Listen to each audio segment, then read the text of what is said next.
Welcome back, everyone. Have you ever felt like your brain is just, well, completely overloaded, like a giant overflowing inbox? Constantly juggling thoughts, tasks, things you forgot to buy at the store. Exactly, and that nagging feeling you're missing something really important. Yeah, that low-level hum of anxiety. Well, today we are taking a deep dive into getting things done, or GTD. It's David Allen's really powerful methodology designed precisely to free your mind from all that mental clutter. It's quite influential stuff. It really is. And our sources for this are some key excerpts that lay out the core principles of GTD. So we're getting right to the heart of it. That's the plan. Our mission is to distill the most impactful, maybe even surprising nuggets from this material. Think of it as a shortcut to understanding how GTD can genuinely transform your sense of clarity and focus. And it's important to say it's not just about being busy. Definitely not. Yeah. It's about being effective, purposeful. So let's kick things off. So right at the very heart of GTD is this really liberating idea. Your brain is for creating ideas, not storing them. That's fundamental. Just think about that. Every time you try to remember to call someone back or buy milk or follow up on that email, It's like a little background app running. exactly, silently draining your mental energy. It creates this kind of persistent mental hum that leads to stress, distraction, and ultimately lower productivity. Yeah. What's the real implication of that simple statement? Well, the sources really dig into this, and it connects deeply with cognitive science. Our working memory, the part of our brain juggling info right now, it has surprisingly limited capacity. Right, you can only hold so much at once. Exactly. And when we overload it, trying to remember everything, it's like trying to run, I don't know, 50 programs on an old laptop. Everything just grinds to a halt. Decisions get harder, focus just disappears. And those open loops, the unfinished tasks, the unmade decisions buzzing around in your head, they don't just sit there quietly. They actively generate anxiety. Your brain keeps pinging you. Unresolved item, don't forget. That sounds exhausting. It is. The real liberation, the sources suggest, comes from offloading all that stuff to trusted external systems. Okay, so like notebooks, apps, voice memos. Anything reliable outside your head. This genuinely frees up your mental RAM, as they sometimes call it, for the stuff your brain is actually good at. Yeah. Deep thinking, problem solving, real creativity. That makes a huge amount of sense. It- So, okay, for someone listening right now, feeling that overload, what's the first practical step to reclaim that mental RAM? It boils down to one core habit. Capture everything. Everything, like literally everything. Pretty much. The moment a thought, a task, an idea, anything pops into your head, offload it. Immediately. Don't trust yourself to remember it later. Absolutely not. Avoid those mental sticky notes. If you think, oh, I need to buy milk, write it down. Don't try to hold on to it. And then there's the idea of regular brain dumps. Yes. Make that a non-negotiable habit. Just 10, maybe 15 minutes a day. Empty your mind onto paper or into your chosen digital tool. Just get it all out. Right. Like imagine a writer who's completely blocked. Instead of forcing ideas, they could just dump every random thought, every half-baked concept, maybe onto a someday maybe list. And that simple act clears the mental decks. It makes room for the actual writing rather than the exhausting effort of trying to remember or generate ideas under pressure. Okay, so you capture this flood of thoughts. Where does it all go? This seems to lead straight into building a trusted system. Exactly. And it's more than just a to-do list. It's an organized method, digital, physical, doesn't matter where you store all your tasks, ideas, commitments, so you genuinely don't have to rely on memory. Why is building that trust specifically so important? Well, the impact is deeply psychological. When you genuinely truly trust that nothing is falling through the cracks, your anxiety levels just plummet. You get that sense of control. Precisely. Which human memory alone just can't provide. I mean, let's be honest, systems don't forget things, but we do. All the time. Yeah. And that reliability frees up your focus. Instead of that constant background worry, what am I forgetting, what else needs doing, you can actually direct your full attention to the task right in front of you. Shifting from reactive remembering to proactive doing. You got it. So to implement this, Yep. you choose tools that work for you. Could be Todoist, Microsoft To Do, even a simple bullet journal. The tool matters less than the habit. Right. Making capture automatic Mhm. and then crucially reviewing it regularly. because the system's only trustworthy if you maintain it. Absolutely. And a core part of this trusted system is the universal inbox. David Allen talks a lot about this. Yes, it's your single, reliable entry point for all incoming stuff. Tasks, ideas, emails, notes from meetings, random thoughts. Everything lands there first before you process it. Why is having just one inbox so transformative? Seems simple, but It acts like a mental dam. It stops information from scattering everywhere. A sticky note here, a flagged email there, a thought you hope you'll remember. which leads to that feeling of being overwhelmed. Exactly. And it reduces decision fatigue. You're not constantly deciding what to do with things as they arrive. You just collect them. Then you process them later, maybe in batches. Batch processing. More efficient. Much more. It creates this really smooth, trusted workflow. It's like having a central sorting station for your entire mental landscape. It brings incredible clarity. Okay, setting it up. Choose one main capture tool. Physical tray, notebook, maybe an app like Apple Notes or Evernote. Yeah, pick one primary one. And the key is making sure it's always accessible. Phone app, pocket notebook, whatever works for you wherever you are. And then the critical part. Process it regularly, don't let it overflow. Right, because if it overflows, you stop trusting it, the system breaks down. Imagine a manager gets an urgent email. A colleague asks for something by the coffee machine. Then a project idea hits them in the shower. All different inputs. Right. But they all go into that one universal inbox. Later, maybe end of the day, they sit down and process all of it calmly, effectively. It reinforces that whole capture everything principle we started with. It really is non-negotiable if you want an airtight system. Okay, so you've captured everything in your inbox. Now what? This brings us to another really pivotal GTD rule. Every task must be clarified. What's the next physical action? Why the specific focus on physical action? This is where the magic really happens, according to the sources. Vague tasks like organize garage create immediate psychological resistance. They feel huge, overwhelming, maybe paralyzing. Yeah, where do you even start? Exactly. But clarifying it to the next physical action, like take out old paint cans to hazardous waste collection point, makes it concrete, doable. It overcomes procrastination. Totally. It makes tasks approachable. It prevents overwhelm by breaking daunting projects down into tiny, manageable steps. And completing one clear action builds momentum for the next one. It's about making the starting line incredibly clear and easy to cross. That's brilliant. It shifts the battle from willpower, which is finite, to clarity. Precisely. So implementing this, you always ask, what's the very next visible, physical thing I need to do? Right. So fix the website isn't actionable. It becomes email the developer about the login bug. Much better. And the sources warn against verbs like decide or think. Those aren't physical actions. Okay. You can't physically decide. Right. You might need to research options for X in order to decide, or draft pros and cons list for Y, but the action itself is the research or the drafting.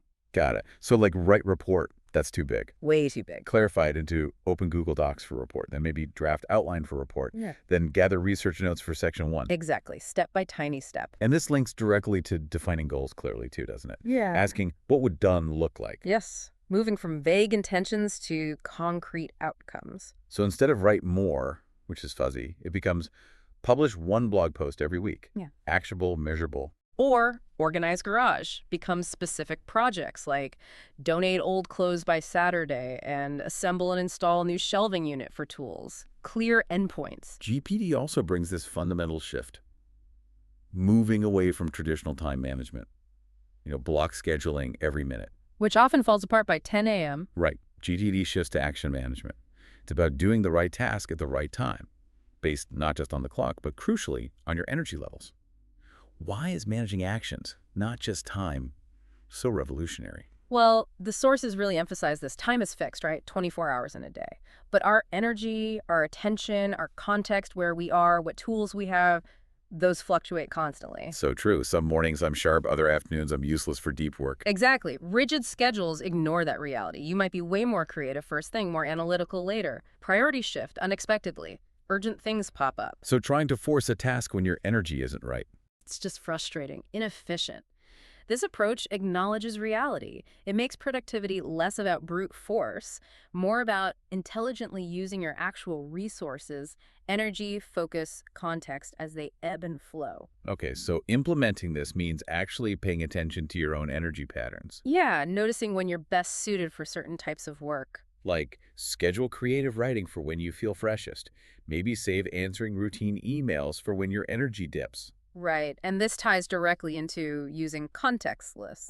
Yes, like grouping tasks by at calls, at computer, at errands, at home. Exactly. Matching tasks to your current situation and capability. The classic example is a programmer. Maybe they schedule complex coding for the morning when focus is high, Peak brain time. and then maybe reserve meetings or less demanding tasks for after lunch when that deep focus energy might be lower. This really expands on that context matters rule. It's not just about where you are, but also what tools you have, or even your mental state. What's the subtle benefit there? Well, it's mainly about reducing friction. You can't make calls without a phone, right? You can't do computer work without a computer. Obvious. But we forget it when looking at a huge list. Exactly.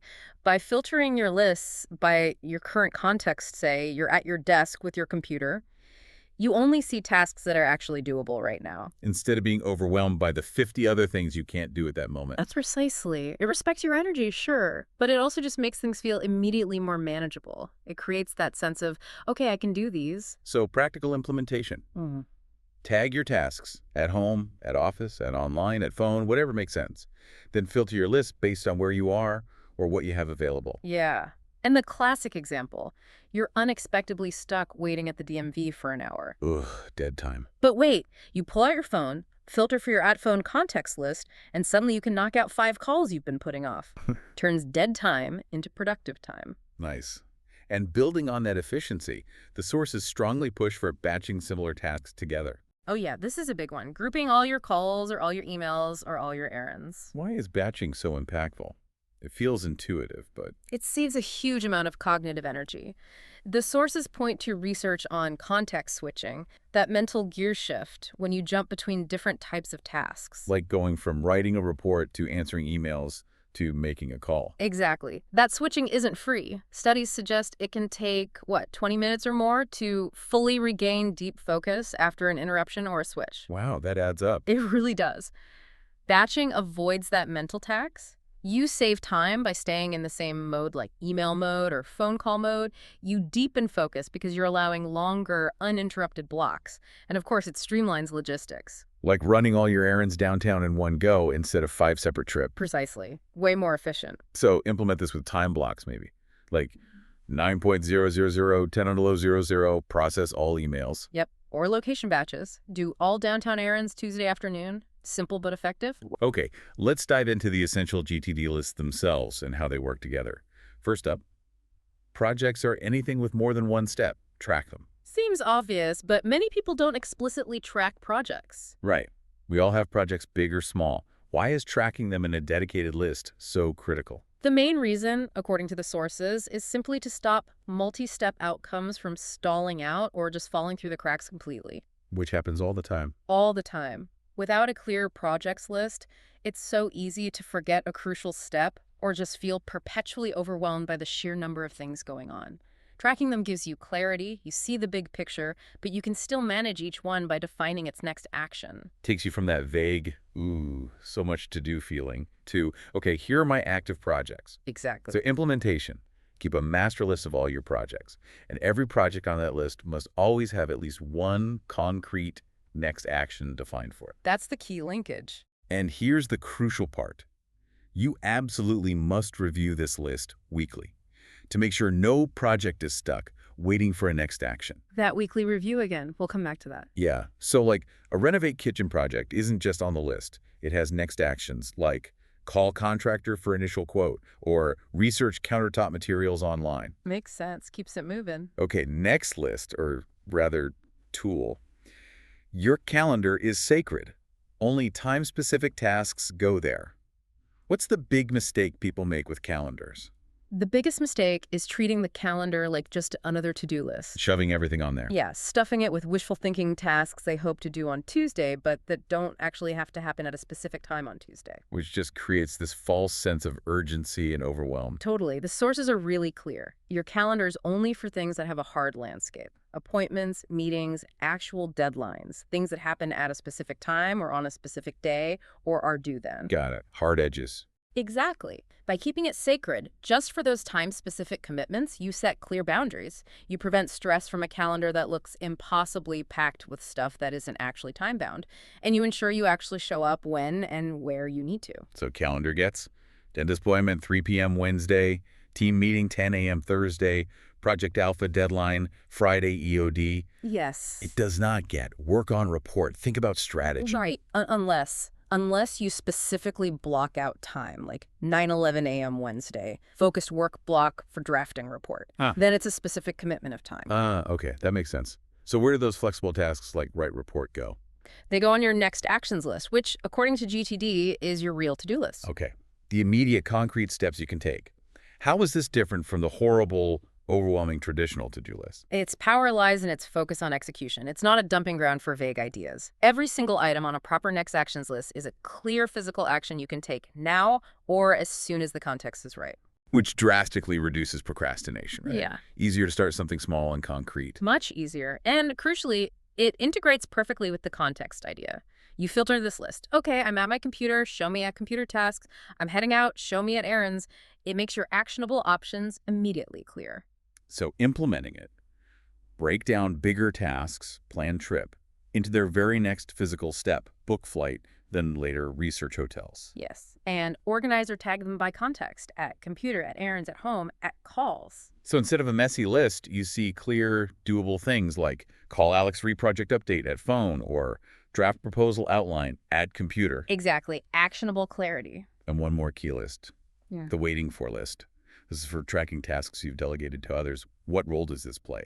Feels important for collaboration. Oh, it's absolutely essential for collaboration and for your own peace of mind. It's how you ensure follow-through without constantly nagging people or trying to remember who owes you what. It prevents things falling into a black hole after you delegate. Precisely. It prevents those "did they ever get back to me" moments. It clarifies accountability, who's responsible for the next step, and it massively reduces your own mental load because you're not trying to keep track of all those outstanding requests in your head. Brings peace of mind to delegation. Definitely. Implementation. Yeah. Record the delegation immediately as you make it. Something like waiting for IT to fix printer issue, waiting for Sarah to send budget draft. Uh-huh. And then, the crucial bit, set reminders for yourself to follow up if needed. Use your calendar, use alerts in your task app. So a manager tracks marketing team to send campaign draft by Friday on their waiting for list if Friday comes and goes. They get a reminder, check the list, and can send a polite follow-up nudge. Nothing gets forgotten. Okay, so we've captured, clarified, and organized everything into these lists. The system is set up. Now, how do you keep it all running smoothly? Keep it trustworthy. This is where we hit what David Allen calls the absolute cornerstone habit of GTD. The weekly review. The weekly review. It's not just another task on your list. It's a dedicated block of time, maybe 1-2 hours, usually end of the week, to completely reset and refresh your entire system. Why is this one habit so non-negotiable for making GTD actually work long-term? The sources are crystal clear. The weekly review is where you renew your trust in the system. Without it, entropy sets in. Things get out of date, inboxes pile up, your confidence erodes. It starts to feel leaky. Like a garden that needs weeding. Exactly. It prevents that decay. It also provides huge mental closure.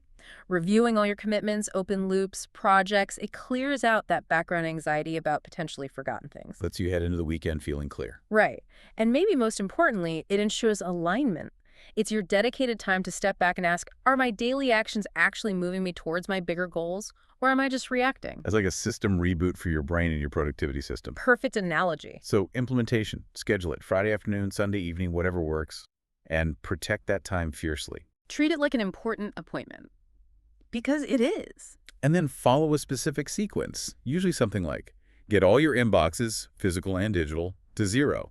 Review your projects, list any new next actions needed, review next actions lists, review waiting for list follow-ups needed, review your calendar past appointments upcoming week, and then a final brain dump anything else rattling around. Yeah, that sequence helps ensure you cover everything. The sources even suggest pairing it with a ritual, nice cup of coffee, specific music to make it feel less like a chore and more like a reset. Good idea. So during a review, you might spot that update website project has no next action defined. Oops. So you add email designer for mockups. Or you see on your waiting for list that the legal review is overdue, so you schedule a follow-up call for Monday morning. Keeps everything current and moving. Okay, another key piece for keeping things flowing is the famous 2-minute rule. Ah, yes. If a task takes less than 2 minutes, just do it now. Don't defer it. It sounds almost too simple. What makes it so powerful? Its power is in preventing the buildup of tiny little tasks, the gnats of productivity. It stops that backlog of small things that individually seem trivial, but collectively create huge mental drag and clutter. Right, those little shoulds. And the sources point out, deferring a 2-minute task often takes longer in the end anyway, because you have to capture it, read it again later, prioritize it, move it around. The overhead is more than 2 minutes. Often, yeah. Plus, psychologically, it builds fantastic momentum. Every quick win, firing off that quick reply email, washing that one dish is a little dopamine hit. It makes you feel productive and motivates you for bigger things. So implementing it is just a quick mental check. Less than 2 minutes. If yes, do it. Pretty much. Obviously, if you're deep in focused work on something major, you might defer even a quick task. But generally, for stuff hitting your inbox or popping into your head, it's a great rule. Okay, and related to keeping things flowing smoothly, the tools themselves, the sources really stress. Keep tools simple. Avoid overcomplicating your system. Oh, this is a huge trap people fall into. The allure of the complex, feature-rich app. Spending more time fiddling with a system than actually doing the work it's supposed to manage. Exactly. The danger of complexity is that it creates resistance. An overly complicated system feels like a burden. You become less likely to use it consistently, less likely to keep it updated. Whereas simplicity. Simplicity increases reliability. You're far more likely to stick with tools that are easy and intuitive. Your system should be a nearly invisible servant to your work, not become a task in itself. The goal isn't the perfect, beautiful system. It's a functional system you actually use day in, day out. Good point. So Yeah. putting this into practice, maybe even start analog, pen and paper. That's a great way to start. Learn the principles first. Then limit your digital tools. Maybe one task manager, one notes app.